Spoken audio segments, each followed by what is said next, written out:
नमः संस्कृताय मित्रों। मैं हीरालाल कुमार आज फिर से आप लोगों के समक्ष एक बार बिहार बोर्ड क्लास 10th का संस्कृत का पाठ्य पुस्तक लेकर आया हूं। जैसा कि आप सभी जानते हैं, प्यूसम भाग 2 जो है पाठ्य पुस्तक संस्कृत का, उसमें हम लोग 11 पाठ तक पढ़ लिए थे। इसमें हम लोग 11 पाठ तक पढ़ लिए थे। हम लोग को 12वां पाठ पढ़ना था। देखिए लोग, जिसको हम लोग को पढ़ना है 12वां पाठ, द्वादशः पाठ यानी कि 12 पाठ। कर्णस्य दानवीरता। कर्णस्य यानी कि कर्ण की, दानवीरता का मतलब दानवीरता, कर्ण की दानवीरता। 12वां पाठ कर्णस्य की कर्ण की दानवीरता। तो देखिए, इस वीडियो में हम लोग पढ़ेंगे 12वां पाठ, जिस चैप्टर का नाम है आप लोग को कर्ण की दानवीरता। तो कर्ण के बारे में आप लोग भली भांति परिचित होंगे कर्ण, जो कि कुंती का पुत्र था। कर्ण महाभारत युद्ध में जो कौरव की सेना के साथ लड़ा था। तो हम लोग आज कर्ण के बारे में पढ़ेंगे कि कर्ण किस प्रकार का दानवीर था, कैसा वह व्यक्ति था, किस चरित्र का व्यक्ति था, इसके बारे में हम लोग पढ़ेंगे तो सबसे पहले आप लोगों को बता देना चाहते हैं, ये जो कथा है ये महाभारत से लिया गया है। महाभारत के आप लोग को कर्ण पर्व से लिया गया है। ये जो कर्ण की दानवीरता, ये जो आप लोग को पाठ पढ़ना है, ये महाभारत से लिया गया है। और पूरा महाभारत जो आप नाम सुनते हैं लोग, पूरे महाभारत को 18 भाग में बांटा गया है, जिसको पर्व कहते हैं। पूरे महाभारत को कितने भागों में बांटा गया है? 18 भागों में बांटा गया है, जिसको हम लोग पर्व कहते हैं। आदि पर्व, सभा पर्व, वन पर्व, विराट पर्व, उद्योग पर्व, ऐसे करके आप लोग को 18 भाग में 18 पर्वों में महाभारत को बांटा गया है। तो आप लोग समझ गए होंगे तो महाभारत में ही एक 8वां पर्व है, 8वां जो भाग है उसका नाम है कर्ण पर्व। कर्ण पर्व यानी कि 8वां जो भाग है उसका नाम है कर्ण पर्व। और उसी कर्ण पर्व से ये आप लोग को चैप्टर लिया गया है। ये कर्णस्य दानवीरता कर्ण पर्व से लिया गया, यानी कि कर्ण भाग से लिया गया है। तो समझ गए होंगे सबसे पहले इसके परिचय को हम लोग पढ़ते हैं परिचय से हम लोग को इस चैप्टर के बारे में पता लगेगा क्या क्या इस चैप्टर में हम लोग को पढ़ना है। तो पढ़ते हैं सबसे पहले इसके परिचय को। अयं पाठः भासरचितस्य कर्णभारनामकस्य रूपकस्य भागविशेषः। अयं पाठः, यह पाठ भास रचितस्य, भास के द्वारा रचित। ये भास आप लोग को एक कवि का नाम है। ये जो भास है एक कवि का नाम है।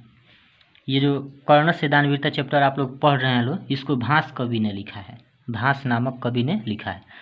यानी कि यह पाठ भास द्वारा रचित कर्णभार नामक रूपक का मतलब होता है नाटक। संस्कृत में नाटक को रूपक बोला जाता है। नाटक का भाग विशेष है, यानी कि भाग विशेष है। इसका हिंदी होगा, यह पाठ भास कवि के द्वारा रचित कर्णभार नामक नाटक का भाग विशेष है, नाटक का हिस्सा है। कर्णभार नामक, इसका चर्चा हम कर चुके हैं। पूरे महाभारत को 8 भागों में बांटा गया है, जिसको आप लोग को पर्व कहते हैं। तो कर्ण जो पर्व है, जो कर्णभार नामक जो नाटक है, जो रूपक है, इसी से ये चैप्टर आप लोग को लिया गया है। तो अगर परीक्षा में आता है कर्णस्य दानवीरता के लेखक कौन है, तो लिखिएगा भास। कर्णस्य दानवीरता कहाँ से लिया गया है, तो कर्णभार नामक नाटक से लिया गया है। अगर परीक्षा में प्रश्न आता है कि कर्णस्य दानवीरता कहाँ से लिया गया है, तो लिखेंगे कर्णभार नामक नाटक से लिया गया है। इसके रचयिता कौन है, तो इसके रचयिता भास कवि हैं। आगे देखते हैं अस्य रूपकस्य कथानकम महाभारतात् गृहीतम्। अस्य मतलब इस, रूपकस्य यानी कि नाटक की, इस नाटक की कथानकम कहानी, महाभारतात् यानी कि महाभारत से, पंचमी विभक्ति है, गृहीतम् यानी कि लिया गया है। इस नाटक की कहानी महाभारत से लिया गया है। किस नाटक की कहानी? ये जो नाटक हम लोग पढ़ रहे हैं कर्णस्य दानवीरता, यह कहाँ से लिया गया है? महाभारत से लिया गया है। अगर परीक्षा में आता है कर्णस्य दानवीरता कहाँ से लिया गया है, तो महाभारत से लिया गया है। ऑप्शन में देखिए लोग। आगे देखते हैं लोग, महाभारत युद्धे कुंती पुत्र कर्णः कौरव पक्षतः युद्धम करोति। महाभारत युद्ध में कुंती पुत्र कर्ण जो था किसका पुत्र था, कुंती का पुत्र था, कुंती का बेटा था कर्ण। तो महाभारत युद्ध में कुंती का पुत्र कर्ण कौरव पक्षतः यानी कि कौरवों की ओर से, कौरव पक्ष की ओर से, युद्धम का मतलब युद्ध, करोति का मतलब करता है। कहने का अर्थ यह है, हिंदी होगा इसका, महाभारत युद्ध में कुंती पुत्र कर्ण कौरव पक्ष की ओर से युद्ध करता है। यानी कि जब महाभारत का युद्ध हो रहा था तो उस समय जो कर्ण था वह कौरवों की ओर से लड़ रहा था, कौरवों की ओर से लड़ रहा था। तो वहीं बता रहा है कि कौरवों की ओर से महाभारत में कुंती पुत्र कर्ण युद्ध कर रहा था। ये आप लोग सब कोई जानते भी होंगे। आगे देखते हैं लोग, यानी कि महाभारत युद्ध में कुंती पुत्र कर्ण कौरव पक्ष की ओर से युद्ध करता है। कर्णस्य शरीरेण संबंध कवचम कुंडले च तस्य रक्षके अस्तः। कर्णस्य यानी कि कर्ण के, शरीरेण इनकी शरीर से, संबंध यानी कि संबंधित, कर्ण के शरीर से संबंधित, कवचम कुंडले कवच और कुंडल, च का मतलब और, तस्य का मतलब उसका, रक्षके अस्तः यानी कि रक्षक हैं। हिंदी होगा, कर्ण के शरीर से संबंधित कवच और कुंडल उसके रक्षक थे। जो आप लोग सुने होंगे लोग कि जो कर्ण था, जब वह जन्म जब कर्ण का हुआ था तो उसके जन्म के साथ ही उसके शरीर से कवच और कुंडल का भी जन्म हुआ था। यानी कि कवच और कुंडल के साथ कर्ण का जन्म हुआ था। और उसकी कवच और कुंडल की विशेषता ये था कि जब तक उसके शरीर में कवच और कुंडल रहता तब तक संसार की कोई भी शक्ति, कोई भी वीर योद्धा कर्ण को नहीं मार सकता था। यानी कि कवच और कुंडल कर्ण के क्या थे, रक्षक थे। जब ये कर्ण का जब जन्म हुआ था, कर्ण को सूर्य पुत्र भी बोला जाता है। तो कर्ण का जब जन्म हुआ था तो उसके साथ साथ कवच और कुंडल भी उसके शरीर से संलग्न थे। और जब तक उसके शरीर में कवच और कुंडल रहते तब तक उसको कोई भी नहीं मार सकता था। तो बता रहा है, कर्ण के शरीर से संबंधित कवच और कुंडल उसके रक्षक थे। यावत् कवचम कुंडले च कर्णस्य शरीरे वर्तते तावत् न कोऽपि कर्णम हन्तुम प्रभवति। यावत् का मतलब जब तक, कवचम कुंडल यानी कि नहीं ठीक है, जब तक कवच और कुंडल कर्णस्य शरीरे, कर्ण के शरीर में, वर्तते का मतलब है तावत् तब तक, न का मतलब नहीं, कोऽपि का मतलब कोई भी, कर्णम यानी कि कर्ण को, हंतुम यानी कि मारने में, प्रभवती इसका देखिएगा, इसका हिंदी होगा, जब तक कवच और कुंडल कर्ण के शरीर में हैं तब तक उसे कोई भी कर्ण को नहीं मार सकता था। कहने का अर्थ ये है, बता चुके हैं कि कर्ण के शरीर में जब तक कवच और कुंडल रहता तब तक उसको कोई भी नहीं मार सकता था। तो उसी को बता रहे। इसका हिंदी होगा, जब तक कवच और कुंडल कर्ण के शरीर में हैं तब तक उसे कोई भी मारने में सक्षम नहीं था। अतयो अर्जुनस्य सहायतार्थम इंद्रः छलपूर्वकं कर्णस्य दानवीरस्य शरीरात् कवचम कुंडले च गृह्णति। देखिएगा लो, अतयो का मतलब इसलिए, अर्जुनस्य यानी कि अर्जुन की, सहायतार्थम यानी कि सहायता के लिए, सहायता जोड़ अर्थम, इस अर्थम का मतलब होता है के लिए, इसलिए और अर्जुन की सहायता के लिए इंद्र यानी कि इंद्र, छल पूर्वकम यानी कि छल पूर्वक, कर्णस्य यानी कि कर्ण के, दानवीरस्य यानी कि दानवीर के, शरीरात यानी कि शरीर से, पंचमी विभक्ति है, कवचम कुंडले कवच और कुंडल, गृह्णाति यानी कि ले लेता है। हिंदी होगा, इसलिए अर्जुन की सहायता के लिए इंद्र छल पूर्वक कर्ण दानवीर के शरीर से कवच और कुंडल ले लेते हैं। ये जो आप लोग को इंद्र जो हैं वह अर्जुन के धर्मपिता बोले जाते हैं, अर्जुन के पिता बोले जाते हैं। कौन? इंद्र। और जब तक ये देखिए लो, इस कहानी का राज यही है कि जब तक कर्ण के शरीर में कवच और कुंडल रहता तब तक उसे कोई भी नहीं मार सकता था। और जो कर्ण था वह कौरवों की ओर से लड़ रहा था, यहाँ पे दिया भी है। और कौरव जो थे वह अधर्म की मार्ग पे थे, वह धर्म के मार्ग पर नहीं थे। इसलिए अगर धर्म की जीत करानी है तो कर्ण के शरीर से कवच और कुंडल लेना था। मतलब जब तक कवच और कुंडल कर्ण के शरीर से नहीं लिया जाता तब तक पांडव की विजय नहीं होती। इसलिए जो इंद्र थे वह अर्जुन की सहायता के लिए, यानी कि अपने बेटे की सहायता के लिए कर्ण से छल पूर्वक यानी कि धोखे के साथ कवच और कुंडल क्या कर लेते हैं, मांग लेते हैं, ताकि धर्म की विजय हो सके, पांडवों की जीत हो सके। तो यही इसका मतलब है। फिर से हिंदी बता दे रहे हैं। इसलिए अर्जुन की सहायता के लिए इंद्र छल पूर्वक कर्ण दानवीर के शरीर से कवच और कुंडल ले लेते हैं। कर्णः समोदम अंगभूतम कवचम कुंडले च ददाति। कर्णः का मतलब कर्ण, समोदम का मतलब हर्ष के साथ, खुशी के साथ, आदर के साथ, अंगभूतम अंग में स्थित, कवचम कुंडले कवच और कुंडल, ददाति का मतलब दे देता है। कर्ण आदर पूर्वक यानी कि कर्ण खुशी के साथ अंग में स्थित कवच और कुंडल दे देता है। यानी कि जब इंद्र जो हैं अर्जुन की सहायता के लिए कवच और कुंडल कर्ण से मांगते हैं तो कर्ण ये जानता है कि मैं कवच और कुंडल दे दूंगा तो युद्ध में मैं मारा जाऊंगा, लेकिन इसके बावजूद भी इंद्र के कवच और कुंडल मांगने पर वह अपना कवच और कुंडल दे देते हैं, क्योंकि कर्ण एक बहुत ही बड़ा दानवीर था।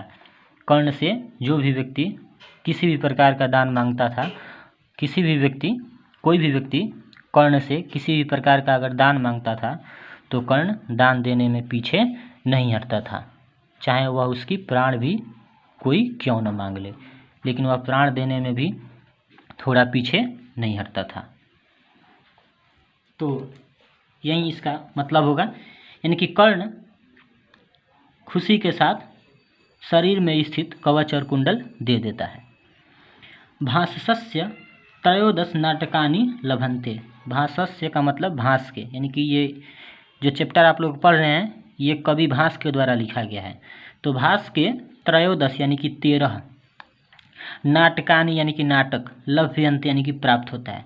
भास के 13 नाटक प्राप्त होते हैं, यानी कि भास ने 13 नाटकों को लिखा है, जिसमें से एक आप लोग भी पढ़ रहे हैं लोग, कर्णस्य दानवीरता। भास के 13 नाटक प्राप्त होते हैं, 13 नाटक मिलते हैं। तेसु कर्णभारम अति सरलम अभिनेयम च वर्तते। तेसु का मतलब जिनमें, कर्णभारम यानी कि कर्णभार, ये जो आप लोग कहानी पढ़ रहे हैं लोग, जिनमें कर्णभार अति सरलम यानी कि बहुत ही सरल, बहुत ही आसान, अभिनयम का मतलब अभिनय, च का मतलब और, वर्तते का मतलब है, यानी कि हिंदी होगा इसका, भास के 13 नाटक मिलते हैं, 13 नाटक प्राप्त होते हैं, कवि भास के 13 नाटक प्राप्त होते हैं, जिनमें कर्णभार अति सरल अभिनय है, बहुत ही आसान भाषा में लिखा हुआ है। बाकी जो इनके नाटक हैं कवि भास के वह बहुत ही कठिन भाषा में है, लेकिन ये जो आप लोग को नाटक लिखा गया है कर्णभार, ये बहुत ही सरल भाषा में लिखा गया है, बहुत ही आसान भाषा में लिखा गया है, यही बता रहे हैं। तो परीक्षा में क्या क्या प्रश्न बन सकते हैं ऑब्जेक्टिव में, फिर से एक बार बता दे रहे हैं।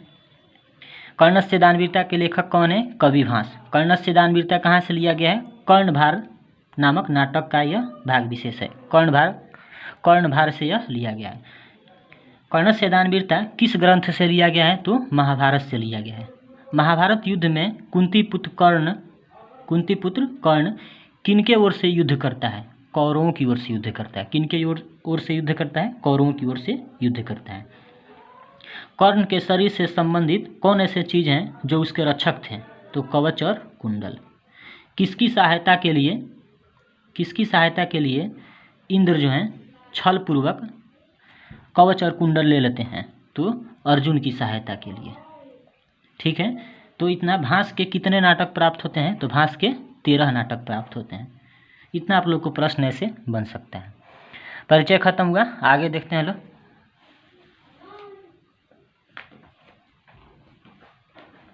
अब नाटक में क्या लिखे हैं कवि भास इसको पढ़ते हैं लोग। ततः प्रविशति ब्राह्मण रूपेण शक्रः। ततः का मतलब उसके बाद, प्रविशति का मतलब प्रवेश करते हैं, ब्राह्मण रूपेण यानी कि ब्राह्मण के रूप में, ब्राह्मण के भेष में, शक्रः का मतलब इंद्र, शक्र मतलब होता है इंद्र। उसके बाद ब्राह्मण रूप में इंद्र प्रवेश करते हैं।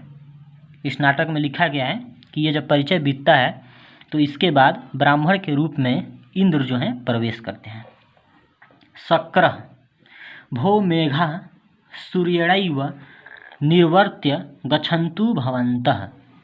शक्रः का मतलब इंद्र, भो मेघा अरे बादलों, सूर्यैव सूर्येण जोड़ एव, सूर्येण जोड़ एव से बनता है सूर्यैव। भो मेघा अरे बादलों, सूर्य के, निर्वर्त्य मतलब जाकर, यानी कि सूर्य के निकट जाकर कहा जाए, गच्छन्तु भवन्तः, गच्छन्तु मतलब जाएं, भवन्तः का मतलब आप। हिंदी इसका देखिएगा लोग, शक्र है यानी कि इंद्र जो हैं, भो मेघ अरे बादल, इंद्र जो हैं वह बादलों के देवता हैं। जैसे बादलों के देवता अगर आप लोगों से पूछा जाए कौन है, तो बादलों के देवता, बारिश के देवता भगवान इंद्र हैं। तो इसलिए कहा जा रहा है, इंद्र कह रहे हैं, भो मेघा अरे बादलों, सूर्य से जाकर कहा जाए कि आप जाएं। अब इसका मतलब क्या होगा कि इंद्र जो हैं वह बादलों से कह रहे हैं कि हे अरे बादलों, सूर्य से आप जाकर कहें कि वह जाएं। इसका मतलब ये है कि जब इंद्र जो थे, जब मांगने जाते हैं कवच और कुंडल, तो कर्ण जो है उनको पहचान न ले कि ये इंद्र भगवान है, यानी कि जो ये माया रचने जा रहे हैं, जो ये खेल खेलने जा रहे हैं, तो उसको कर्ण मतलब पहचान नहीं ले, इंद्र भगवान को कहीं मत पहचान ले। इसलिए वह इंद्र भगवान कह रहे हैं कि अरे बादलों, आप लोग सूर्य से जाकर कहें कि सूर्य हट जाए, यानी कि जब सूर्य हट जाएगा तो अंधेरा छा जाएगा पृथ्वी पर, और जब अंधेरा छा जाएगा तो इंद्र भगवान को कर्ण नहीं पहचान पाएगा। यानी कि इंद्र सोच रहे हैं कि जब अंधेरा हो जाएगा तो कर्ण मुझे नहीं पहचानेगा, इसीलिए वे कह रहे हैं कि अरे बादलों, आप लोग सूर्य से जाकर कहिए कि आप हट जाएं, आप थोड़ी देर के लिए यहाँ पर अंधकार कर दें। समझ गए होंगे लोग। शक्र यानी कि इंद्र, अरे बादलों, सूर्य से जाकर कहा जाए आप जाएं। इंद्र क्या कह रहे हैं कि अरे बादलों, आप लोग सूर्य से जाकर कहिए कि सूर्य जाएं, यानी कि सूर्य कुछ देर के लिए छिप जाएं।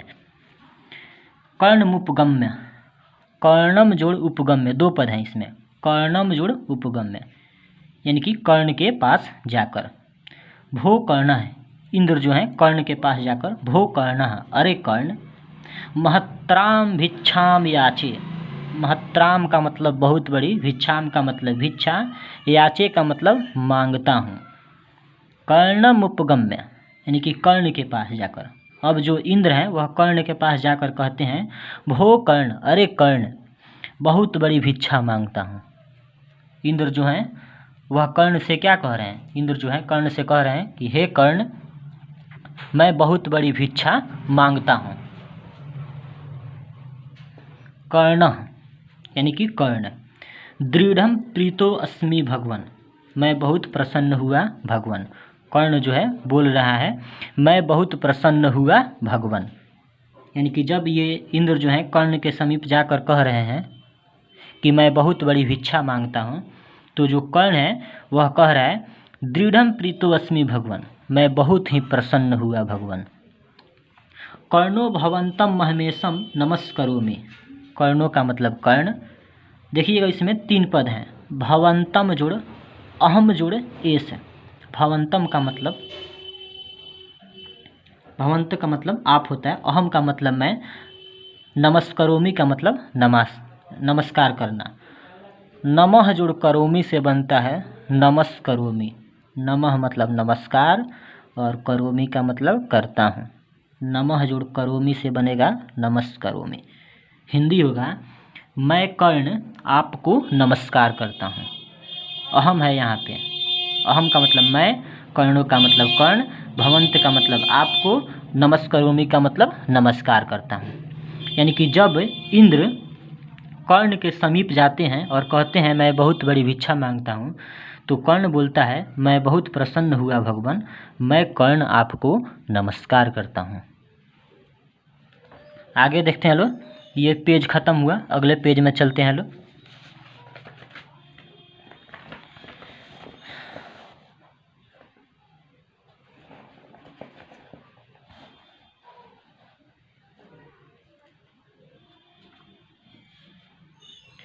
शक्र यानी कि इंद्र, आत्मगतम, आत्मगतम का मतलब होता है मन ही मन।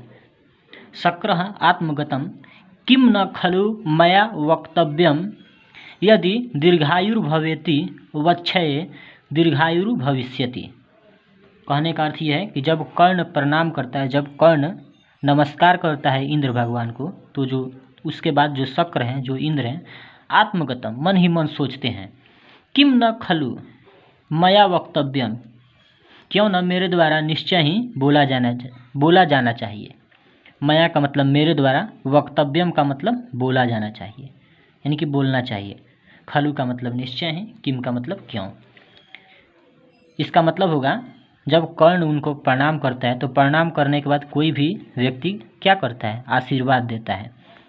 तो जैसे ही कर्ण प्रणाम करता है, वैसे ही इंद्र आत्मगतम मन ही मन सोचते हैं कि मैं इस समय क्या कहूँ, क्या बोलूँ। यानी कि इंद्र मन ही मन क्यों न इस समय मेरे द्वारा बोला जाना चाहिए, मतलब मेरे द्वारा इस समय क्या बोला जाना चाहिए।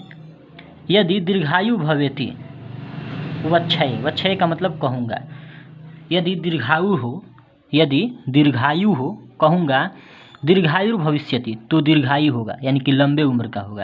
यानी कि ये मन ही मन कर्ण सोच रहे हैं कि मेरे द्वारा इस समय क्या बोला जाना चाहिए। यदि मैं कहता हूँ दीर्घायु हो, तो वह दीर्घायु होगा, यानी कि वह लंबी उम्र का होगा। तो कर्ण ये जो इंद्र हैं, तो वे तो आए हैं कर्ण का कवच और कुंडल मांगने। तो जब कवच और कुंडल मांग लेंगे तब तो उसकी मृत्यु हो जाएगी। और अगर ये आशीर्वाद दे देते हैं कि दीर्घायु हो, तो वह लंबी उम्र का हो जाएगा। तो फिर जब लंबी उम्र का हो जाएगा, तो फिर इनको कवच और कुंडल मांगने से क्या फ़ायदा। तो इसीलिए ये मन ही मन सोच रहे हैं कि जब कर्ण प्रणाम किया, तो ये इंद्र जो हैं मन ही मन सोच रहे हैं कि मेरे द्वारा इस समय क्या बोलना चाहिए, क्या उचित होगा। समझ गए अंगुल। तो हिंदी होगा इसका, शक्र इंद्र मन ही मन मेरे द्वारा क्या बोला जाना चाहिए। यदि दीर्घायु हो कहूँगा तो दीर्घायु होगा, यानी कि लंबी उम्र का होगा। यदि न वक्षय, यदि का मतलब यदि, न का मतलब नहीं, वक्षय का मतलब कहूँगा। यदि नहीं कहूँगा, मूढ़म इति माम परिभवति, मूढ़म का मतलब मूर्ख, माम का मतलब मुझे, परिभवति का मतलब समझेगा। यानी कि यदि नहीं कहूँगा तो मुझे मूर्ख समझेगा। कर्ण कह रहा है यदि कुछ नहीं बोलूँगा तो कर्ण मुझे क्या समझेगा, मूर्ख समझेगा, कोई मूर्ख ब्राह्मण आया है। यानी कि कर्ण मन ही मन मेरे द्वारा क्या बोला जाना चाहिए। यदि दीर्घायु हो कहूँगा तो दीर्घायु होगा, लंबी उम्र का होगा। यदि नहीं कहूँगा तो मुझे मूर्ख समझेगा। तस्मादु भयम परिहृत्य किम न खलु वक्ष्यामि। तस्मादु भयम, इसमें दो पद हैं, तस्मात् जोड़ उभयम। तस्मात् का मतलब इसलिए, उभयम का मतलब दोनों को, परिहृत्य का मतलब हटाकर, किम का मतलब क्या, खलु का मतलब होता है निश्चय ही, वक्ष्यामि का मतलब कहूँ। यानी कि इसलिए दोनों को हटाकर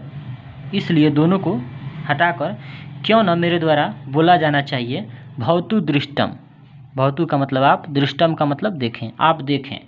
प्रकाशम यानी कि जोड़ से, भो कर्ण, ये सोच रहे हैं कि क्यों न इन दोनों को हटाकर मेरे द्वारा कहा जाना चाहिए, आप देखें। प्रकाशम जोड़ से, अरे कर्ण, सूर्ययु चंद्रयु हिमवानयु सागरयु तिष्ठतु ते यशः।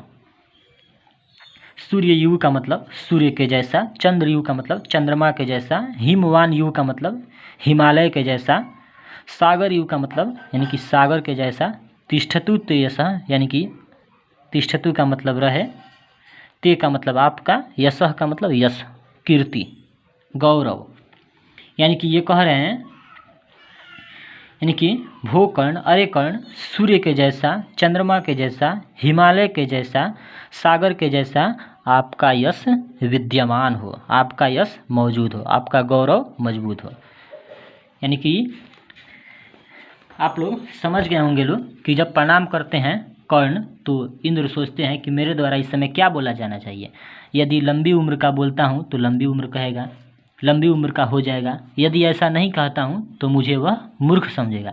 तो इसलिए इंद्र इन दोनों को हटा करके बोलते हैं कि सूर्य के जैसा, चंद्रमा के जैसा, हिमालय के जैसा और सागर के जैसा आपका भी यश हो, आपका भी नाम हो, आपका भी गौरव हो। यानी कि जैसे लोग सूर्य को याद करते हैं, चंद्रमा को याद करते हैं, हिमालय को याद करते हैं, सागर को याद करते हैं, वैसे ही आपको भी हमेशा के लिए लोग सूर्य के जैसे ही, चंद्रमा के जैसे ही, हिमालय के जैसे ही आपको भी लोग क्या करें, याद रखें, आपका भी गौरव हो उसी तरह से।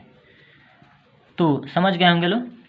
यानी कि प्रकाशम जोर से, अरे कर्ण, सूर्य के जैसा, चंद्रमा के जैसा, हिमालय के जैसा, सागर के जैसा आपका यश, आपका कीर्ति, आपका गौरव, आपका नाम विद्यमान हो।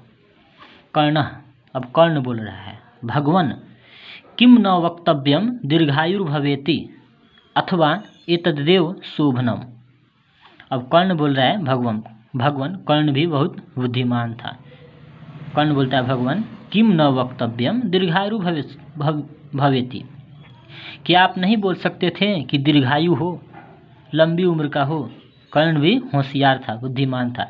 कर्ण बोल रहा है कि क्या आप नहीं बोल सकते थे कि दीर्घायु हो, लंबी उम्र का हो, अथवा एतदेव शोभनम, अथवा यही, शोभनम का मतलब अच्छा, एतदेव का मतलब यही, अथवा यही अच्छा है। कर्ण कह रहा है इंद्र भगवान से कि क्या आप नहीं बोल सकते थे कि मैं दीर्घायु हूँ, लंबी उम्र का हूँ, अथवा यही ठीक है। ऐसे कर्ण बोल रहा है। कुतः, क्योंकि, कर्ण कह रहा है क्योंकि। देखिएगा इस श्लोक को, धर्मो ही यत्न ही पुरुषेण साध्यो भुजंग जिह्वा चपला निरुप्य श्रियः तस्मात् प्रजापालन मात्र बुद्धिया हतेषु देहेषु गुणाधरन्ते। धर्मों का मतलब धर्म, ही का मतलब निश्चय ही, यत्न है का मतलब प्रयत्न पूर्वक, पुरुषेण का मतलब पुरुषों के द्वारा, मनुष्यों के द्वारा, साध्यों का मतलब करने योग्य, भुजंग का मतलब होता है सांप, जिह्वा का मतलब होता है जीभ, यानी कि सांप के जीभ की तरह, चपला का मतलब होता है चंचल, नृप श्रियः का मतलब होता है राजा की लक्ष्मी, राजा का धन, तस्मात् का मतलब होता है इसलिए, प्रजा पालन मात्र बुद्धिया। देखिएगा ध्यान से, प्रजा पालन मात्र बुद्धिया का मतलब होता है प्रजा पालन के उद्देश्य से, प्रजा पालन के उद्देश्य से, हतेषु का मतलब मरने पर, देहेषु का मतलब देहों में, शरीरों में, गुणा का मतलब गुण, अच्छे गुण, धरंते का मतलब धारण करते हैं।